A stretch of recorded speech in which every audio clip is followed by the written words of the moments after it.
They run everything: meetings, conversations, households, emotions, outcomes. They dominate rooms without raising their voice, bend situations without appearing forceful, and move others like pieces on a board. Power seems to follow them naturally, and most people unconsciously step aside. Yet there is one place where this power weakens, where their influence loses its grip, where control dissolves quietly. Around you something changes, not because you resist loudly, not because you challenge openly, but because you do not participate in the invisible game that gives their power life. And everyone notices, even if no one can fully explain why. Control thrives on reaction. It feeds on urgency, fear, admiration, and opposition. The one who seeks to run everything depends on others, being emotionally available, mentally reactive, and inwardly unsettled. Their authority is rarely built on strength alone. It is sustained by the attention and energy others give them. When people feel the need to please, defend, impress, or rebel, control tightens. But when someone stands calmly outside this cycle, something unsettling occurs. The usual tools fail. The familiar levers no longer move anything. You do not announce your independence. You do not display it like a banner. It is revealed in subtler ways in your pace, your silence, your steady eyes, your refusal to rush where others panic. You listen without being pulled, speak without seeking approval, and act without asking permission from moods or opinions. This unsettles those who rely on managing others, because your presence exposes a truth they would rather keep hidden, that their power is conditional. They sense it first before they understand it. Around you, their strategies feel heavier, less effective. Attempts to provoke get no traction. Attempts to impress fall flat. Attempts to intimidate meet a quiet stillness that neither submits nor confronts. It is not defiance, it is absence. Absence of fear, absence of need, absence of the internal chaos they usually exploit. In that absence, control has nothing to grip. You have learned, perhaps through hardship, that the only territory truly worth ruling is the inner one. Once you claim authority over your reactions, desires, and judgments, the outer rulers lose relevance. You no longer confuse noise with importance or dominance with value. You see that many who run everything are endlessly busy because they are internally unsettled. Their need to manage the world reflects an inability to sit peacefully with themselves. You do not compete for control because you do not crave it. You understand that true power does not need witnesses. It expresses itself as consistency, restraint, and alignment between thought and action. Others may mistake this for passivity at first. They may think you are unaware, uninterested, or weak. But time reveals the difference. When pressure rises, when plans fail, when emotions surge, you remain intact, and that steadiness becomes undeniable. People begin to notice that conversations around you feel different, less tense, less performative. You do not escalate drama or amplify anxiety. You do not reward manipulation with emotional reactions. Gradually, those who thrive on control feel exposed, as if the spotlight has shifted without warning. Their dominance depends on contrast, on others being reactive, uncertain, or impressed. Your composure removes that contrast. This does not make you invisible. It makes you distinct. Influence shifts subtly in your direction, not because you seek it, but because others feel safe in your presence. They sense that you are not trying to use them, steer them, or extract something from them.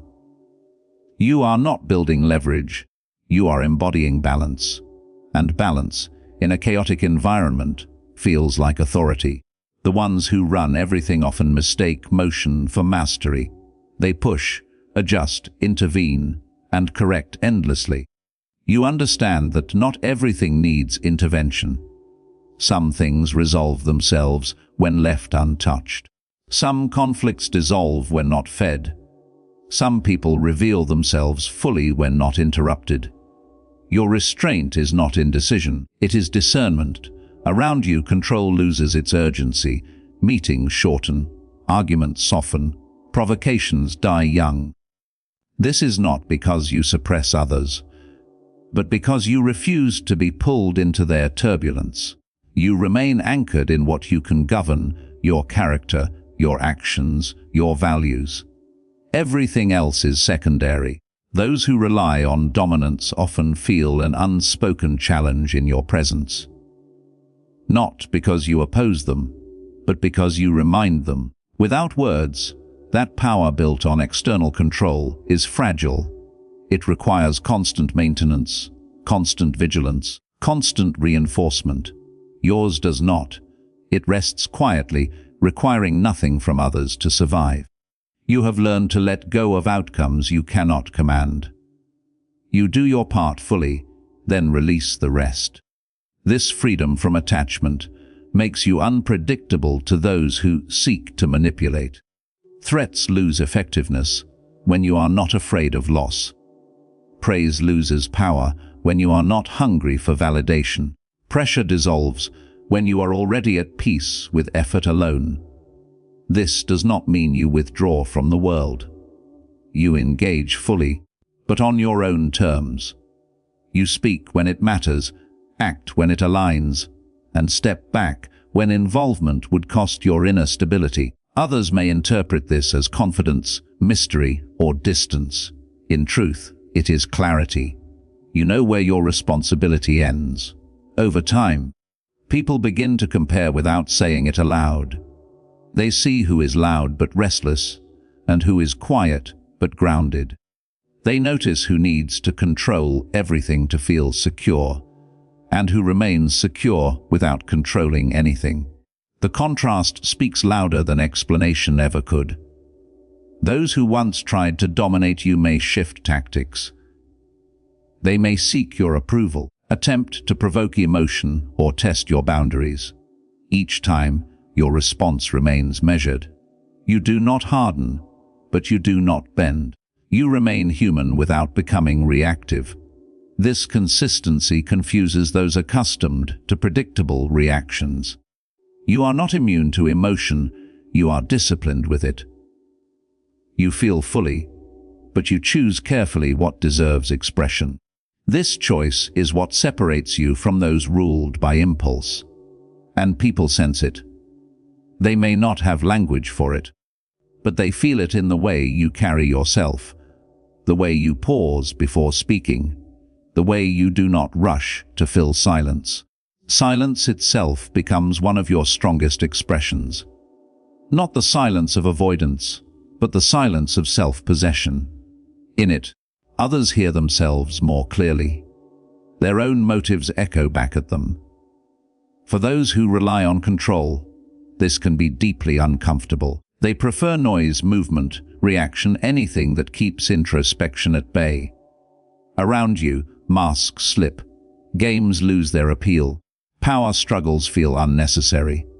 Some will resent this, sensing their influence fade. Others will respect it, even if they cannot articulate why. A few will try to learn from it, recognizing in you a kind of freedom they have not yet achieved. You do not seek to convert anyone. You understand that each person awakens in their own time, if at all. Your role is not to teach by preaching, but by being. Your example stands quietly, offering an alternative to chaos without demanding imitation. In a world obsessed with dominance, speed, and visibility, your restraint feels radical. You remind others, simply by existing, that strength can be calm, that authority can be gentle, that leadership can be internal. This reminder disrupts the unspoken hierarchy built on fear and ego. They may still run everything around them, systems, schedules, people, but around you that machinery slows. Their commands echo less. Their urgency feels exaggerated. Their certainty shows cracks, and they feel it even if they never admit it. You are not above them, nor beneath them. You stand beside life itself, aligned with what endures rather than what impresses. This alignment is what protects you. It cannot be taken, only abandoned. And because you guard it carefully, it remains intact. In the end, what everyone notices is not your resistance, but your ease. Not your defiance, but your freedom. While others exhaust themselves trying to control the uncontrollable, you move steadily, guided by principle rather than pressure. You have learned that the highest form of power is not the ability to command others, but the refusal to be commanded by what lies outside your control. And so they run everything, strategies, narratives, outcomes, but not you. Around you their reach ends quietly. No conflict, no announcement, no victory parade. Just a boundary they cannot cross, drawn not with force, but with understanding. And that is why everyone notices, even if no one dares to say it aloud. And as time moves forward, the pattern becomes impossible to ignore. The same people who once filled every space with direction and dominance begin to hesitate when you are present. Not because you intimidate them, but because their usual certainty no longer feels complete. Control depends on predictability, on knowing how others will respond, react, or retreat. You have removed yourself from that equation. You are no longer a variable they can calculate. You are steady where they expect turbulence, calm where they expect resistance, neutral where they expect alignment or rebellion. This neutrality is not emptiness, it is strength refined to its simplest form. You do not rush to correct misunderstandings. You do not chase fairness in every moment. You understand that truth does not always need immediate defense. Often, it needs time. Those who run everything often fear time, because time reveals cracks that urgency can hide. You allow time to work for you. While others scramble to manage impressions, you focus on integrity, and integrity, unlike reputation, does not require constant upkeep. There is a quiet confidence that grows when you no longer need to prove who you are. You stop explaining yourself to those committed to misunderstanding. You stop offering clarity to those who thrive on confusion. You realize that your energy is finite, and wasting it on control games only strengthens the very systems you seek to be free from. So you conserve it, you invest it inward, you place it where it compounds rather than drains. Around you, the atmosphere shifts. People speak more carefully, not out of fear, but out of awareness. They sense that manipulation will not land, that emotional theatrics will find no audience. This does not make you cold, it makes you clear. Clarity is uncomfortable for those who depend on ambiguity to maintain power. You have learned that most conflicts are invitations.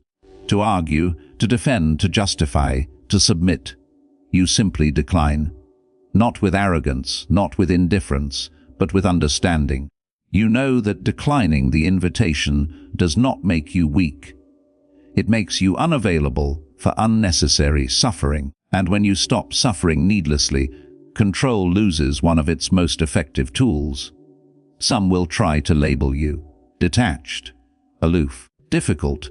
These labels are attempts to regain leverage, to reframe your independence as a flaw. You let the labels pass. You know that being misunderstood by those who seek control is often a sign that you are no longer under it. You do not correct every narrative told about you, because you know that the right people will observe your consistency and draw their own conclusions. You remain courteous, but not compliant, respectful but not submissive, engaged but not entangled. This balance is rare, and rarity attracts attention. Not the loud attention of admiration, but the quiet attention of observation. People watch how you move through pressure without becoming rigid. How you face uncertainty without becoming desperate. They notice that you do not borrow confidence from approval or collapse under disapproval. The ones who run everything often mistake control for safety. They believe that if they manage enough variables, nothing can hurt them. You have learned a deeper lesson: safety comes from adaptability, not dominance. From acceptance, not force. From knowing that loss, change, and discomfort are part of life, and that your worth remains untouched by them. This knowledge frees you in ways external power never could. When chaos enters the room, you do not add to it. You do not dramatize it or deny it. You assess, you adjust, you act where action matters, and you release what does not. This calm decisiveness becomes a reference point for others. In moments of uncertainty, eyes turn toward you, not because you demanded leadership, but because you embody steadiness. You are not immune to pressure, but you are no longer ruled by it. You feel its weight without letting it define your posture. You understand that pressure reveals character. It does not create it. And because you have invested in your inner discipline, long before the moment arrives, you meet pressure prepared rather than panicked.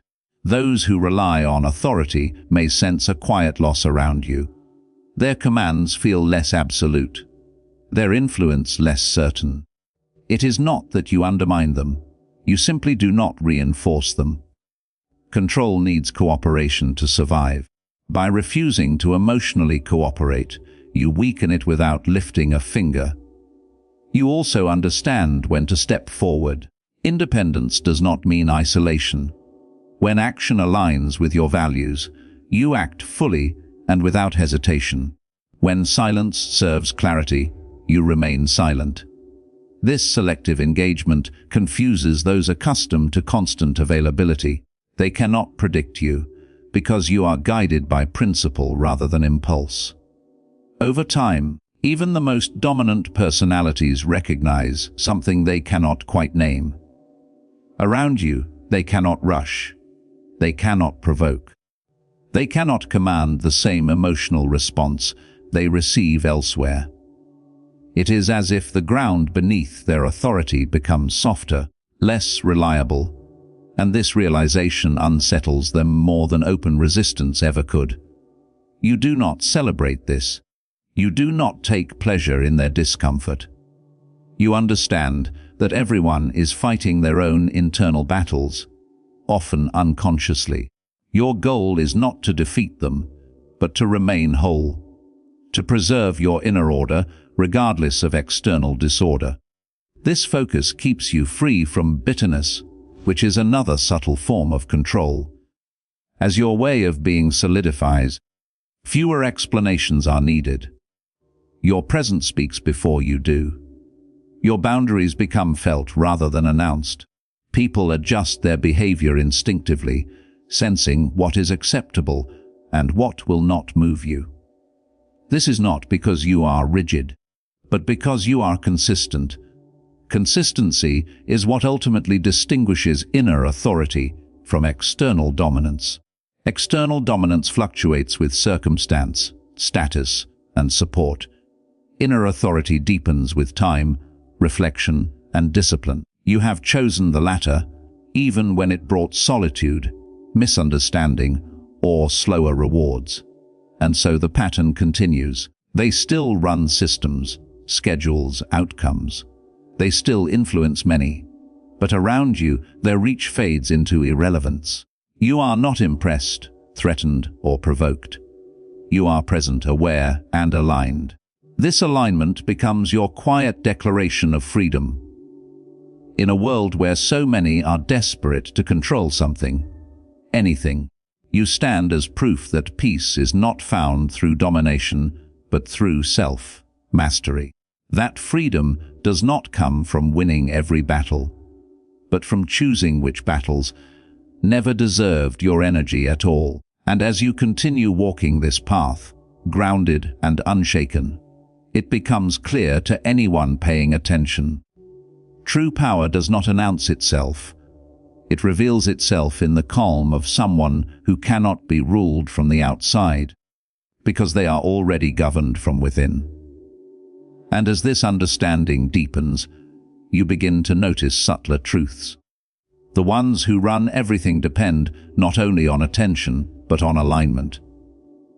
They thrive when others unconsciously mirror their priorities, when others echo their anxieties, when others adopt their urgency as if it were natural law. Around you, this mirroring fails. You do not rush to mimic. You do not react to reinforce. You do not align for the sake of harmony. And in that failure, they encounter the reality they have long avoided. Influence is fleeting, and authority is only as strong as the submission it receives. You have learned that the world's chaos cannot be controlled by force. Attempts to dominate systems, people, or outcomes will always meet resistance or entropy. Those who run everything often forget this, and in their forgetting, they exhaust themselves. You, however, have turned your focus inward. You govern the only domain that is truly yours, your mind, your choices, your perception. From this vantage point, the external tumult becomes a series of neutral events, neither threatening nor compelling, only worthy of measured response. Around you, this creates a subtle but profound disruption. Their usual cues, fear, flattery, anger, expectation, no longer produce results. Their strategies feel blunt, rehearsed, and ineffective. And because they depend on compliance and reaction, the very framework of their influence begins to erode. They may sense it without understanding it. They may attempt to escalate, to manipulate, to cajole, but the effect is minimal. The terrain has changed. You do not participate, and in that absence they lose. This is not arrogance. This is awareness. You have no need to prove superiority. You do not measure worth by control, volume, or visibility. You understand that mastery is expressed in composure, clarity, and choice. You act decisively when necessary, remain silent when necessary, and release the rest without hesitation. Each decision is informed by principle rather than impulse. Each response shaped by understanding rather than ego. In this way, you cultivate a presence that is both unassailable and magnetic. People begin to notice, even if only subconsciously. They sense the difference between those who manipulate and those who embody. They see the contrast between frantic action and measured action, between fear-driven control and internally anchored freedom. Around you, the frantic lose their edge. The performative falters. The loudest voices find themselves talking into a void where attention and reaction once awaited. And this void is not emptiness. It is calm. It is a mirror that reflects their own reliance on external validation. You are not perfect, nor do you claim to be. You experience frustration, doubt, and temptation. But the difference is that these experiences do not dominate your conduct. You feel fully, yet you do not yield. You acknowledge the impulses that arise, but you choose which ones will govern your actions. In this mastery of self, you hold the secret to being untouchable by control. Power over the external is fragile. Power over oneself is enduring. As this becomes more evident, you also notice that influence can shift without effort. Those around you, previously captivated by external dominance, begin to seek your perspective, not because it is demanded, but because it is grounded. Your calm becomes a form of leadership that does not rely on coercion. People feel it before they articulate it. They respond to it instinctively, almost unconsciously. And yet, this influence is different. It does not bend you, nor does it require you to bend others. It exists because you refuse to be pulled into the games of dominance that many mistake for life itself. You also understand timing. External rulers are impatient, driven by the desire to maintain momentum and control outcomes. You are patient, knowing that life unfolds according to its own logic. Events will reach resolution in time. Clarity will emerge without your interference, and people will reveal themselves fully when left unpressured. In this patience lies power, the ability to see what matters and let go of what does not, the wisdom to act when action is warranted and refrain when restraint is stronger. Those who depend on control often interpret your restraint as passivity. They may attempt to provoke, intimidate, or shame you into reaction. Yet nothing external can command you unless you consent. By withholding this consent, you render their tactics ineffective. They feel the absence of response as a subtle loss of control. Around you, their mastery falters because it has never been anchored in reality. It has relied entirely on the cooperation of others. Without your participation, their influence diminishes quietly but irreversibly. Your strength is revealed not in conflict, but in presence. In rooms filled with agitation, you remain a calm center. In conversations clouded with urgency, your clarity cuts through without confrontation. In situations driven by fear or desire, you neither feed nor flee. People notice, sometimes without knowing why, that your behavior sets a standard they cannot ignore. They see that you do not bend to noise or domination, and they measure themselves against that standard, often unconsciously. This is a form of authority that cannot be taken away because it rests entirely within. You cultivate this authority with vigilance, not in ambition. Each day, each choice, each thought is an opportunity to reinforce what cannot be taken by force. External pressures may increase, but your internal domain remains untouched. You do not react out of habit, ego, or fear. You respond according to principle, clarity, and understanding. In this way, you exist as a living example of the truth that freedom is an internal state, independent of circumstance, resistant to manipulation. And so, even as they run everything around you, the schedules, the conversations, the outcomes, their influence stops at your boundary. You are not separate from life, nor are you powerless within it. You are fully engaged, fully present, fully aware. And in this awareness, their control becomes irrelevant. What everyone notices is not a struggle, not a battle won, but a quiet, steady sovereignty over oneself that no external force can unsettle. This sovereignty is the invisible authority that redefines the landscape around you, not by force, but by unwavering presence.